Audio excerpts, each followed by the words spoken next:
Welcome to Rock Solid Productions, where in this video we are going to rank all of the PlayStation controllers included with a PlayStation console. Stay tuned.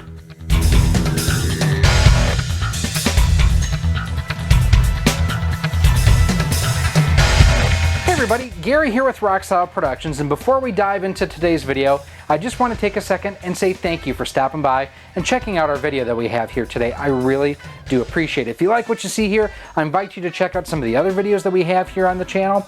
And if you really like what you see, do me a huge favor.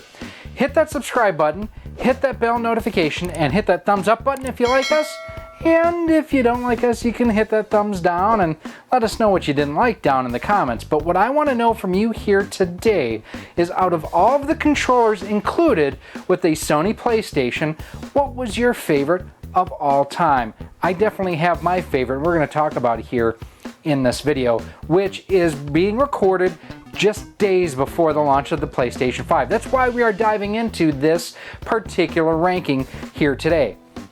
Now, I do want to take a second too and give a shout out to John Riggs, because he has done a ton of these rankings for different games on the NES and now diving into the Super NES. John's gone through and ranked games from LJN, from Nintendo, from a number of different producers, again, for the NES and the Super NES. Really a neat way to look at it.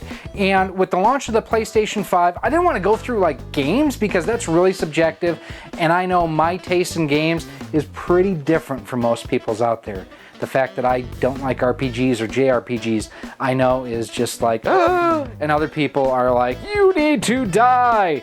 And I also enjoy sports games and racing games, and people are like, ah! Your taste in games suck! Which, it is what it is.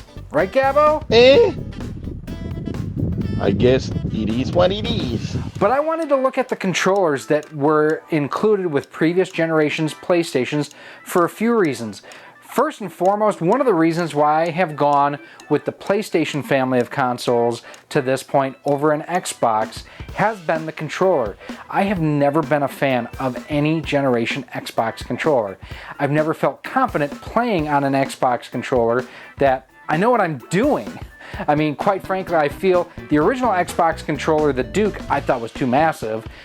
And with the extra buttons and whatnot, I never felt like I could play and not have to occasionally glance down at the controller to see what I was doing. I never owned a PlayStation or an Xbox 360. I tried the controller a couple times, like, yeah, no. I have an Xbox One X that's actually my father-in-law's for the grandkids. Yeah, no, I'm not a fan.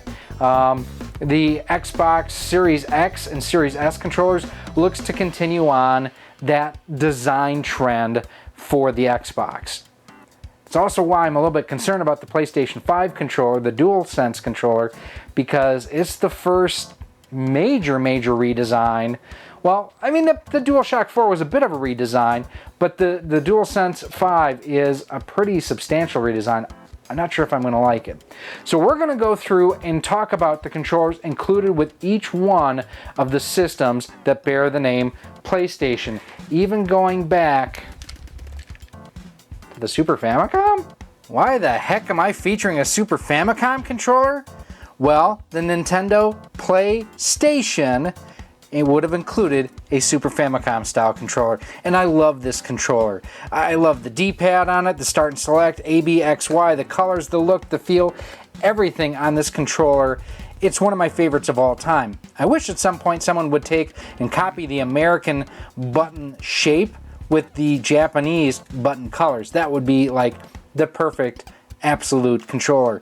But since this was what was supposed to be included with the Nintendo PlayStation, I got to include it, and for me, it's an S. Alright, I will grant you some people may have thought that first one was lame. This many people consider to be the first PlayStation controller for good reason. It is the first one to wear the PlayStation and the Sony badging on it. And you can definitely see the inspiration from the Super NES and Super Famicom controller on it. The button layout, same basic shape and layout on here. The D-pad is a little bit different. It is basically the up, down, left, right is sunk in the controller. You don't have that center point there, where on the Super NES, Super Famicom, the NES controller for that matter, the D-pad is fully above this. Overall, very nice evolution of this controller, but it's more of the same as what the Super NES and the Super Famicom did. Yes, it has an additional trigger on each side, but that just seems like really weak sauce to me. And for me, I mean, this is a C. About halfway through the original PlayStation's life, Sony did come out with the PlayStation 1 analog controller. It was not considered to be the DualShock at this point. But what this did is it also had rumble functionality built into it, and it added these analog sticks here. That is the biggest difference on this versus the original Sony PlayStation controller. Above and beyond that, it is a little bit thicker in all the right places. Your hand just drops right into place on here. The L and R triggers still feel terrific. This to me felt like a very good evolution and added the analog button functionality, which we've all now come to know and love. You can turn the analog on and off through that little button right there. And you know, we had the N64 that had analog sticks, but that just basically rotated. The PlayStation analog controller, you could push them in as well. For all these reasons, this to me is a B. Very good controller. When Sony came out with the PlayStation 2, they also basically revamped their analog controller, and they then named it the DualShock 2, and you can see that badging right there. Now, the analog controller and the DualShock 2 are not the same controller. In fact, if you try to plug the analog controller into a PlayStation 2, it will not always recognize the analog on that, so that is important to note. Above and beyond that, it is pretty much the exact same controller as the PlayStation 1 analog controller, just different games compatibility, different hardware compatibility. For that, I rank this exactly the same as the analog controller. This to me is a solid B. The PlayStation 3 basically tripped itself up out of the gate on so many different levels. The $600 price point, the fact that, well, it did have wireless controllers, which was a wonderful addition to the system. It lacked some of the features that its predecessor had. This was no longer considered to be a DualShock. They called it the Sixaxxis. Why? Because it had 6 axes of gyroscopic control built into it. They were hoping that gimmick would get you past the fact it did not have vibration right out of the box. That was unforgivable. Now, Sony did that because they were worried about getting sued for copyright infringement and patent infringement regarding vibration in their controllers. Now later on they did resurrect vibration and haptic feedback, but for me the fact that this does not have features that its predecessor had, this is an F. Once the threat of litigation had passed, Sony updated the Sixaxxis to full DualShock 3, meaning it also had the vibration capability built into it. Both the Sixaxxis and the DualShock 3 share the same basic shape, style, design, same charge port, mini USB versus micro. Micro really wasn't much of a thing back in the day. You did have your player indicators on the back here too. Now, with both the Sixaxxis and the DualShock 3, one of the major changes that they made to the controller was the change of the number 2 L&R triggers that now became analog instead of just digital. These were digital, these were analog. So for certain racing games, it gave you a lot more precise control. Above and beyond that, this is still the same basic controller dating back to the PlayStation 1 analog controller. They didn't change anything. And why should they? It was a very comfortable, very popular controller. The button layout's the same, the analog stick layout is the same, and this now does once again have the vibration alert. However, battery life sucked on this thing. It was truly, truly awful. And really one of the things that held the PlayStation 3 DualShock 3 back from being a just classic controller. Due to the poor battery life, I can only rate this as an A. The PlayStation 4 DualShock 4 controller was the first PlayStation controller that really featured a major redesign since the addition of the analog sticks. The DualShock 3 was the same as the DualShock and the DualShock 2, it was just wireless. this is a different layout for the controller. The D-pad has been shaped quite differently here. The analog sticks are spaced differently and shaped differently as well. The face buttons are still the same, which is a good thing. It's still a very comfortable controller to hold too. They redesigned the grip so that it just drops right into your hands. I absolutely love that feel. On the face of it, you also have 3 new contact surfaces or buttons. You have a share button for sharing, either capturing a photo, capturing a video, or broadcasting to a variety of different networks. An options button brings up your options menu, and then this touchpad as well that you can also push in for different functionality. Now, this controller also is the first from Sony to include a built-in headphone jack, along with an external port here on the bottom of it. And then on the top here, you have a micro USB charge port and this LED bar. And the cool thing about this is it could indicate which is what player. It'll be a different color on there. For me, enjoying racing games, if it was green flag, this would be green. Yellow flag would be yellow. Red flag, it would be red. The thing is, as I'm playing, this part is like that. I can't see it. Now, Sony did update the DualShock 4 controller to bring a light bar to this part of the controller. I don't have that. I've actually never really bought any additional PlayStation 4 controllers after I got it back in 2015.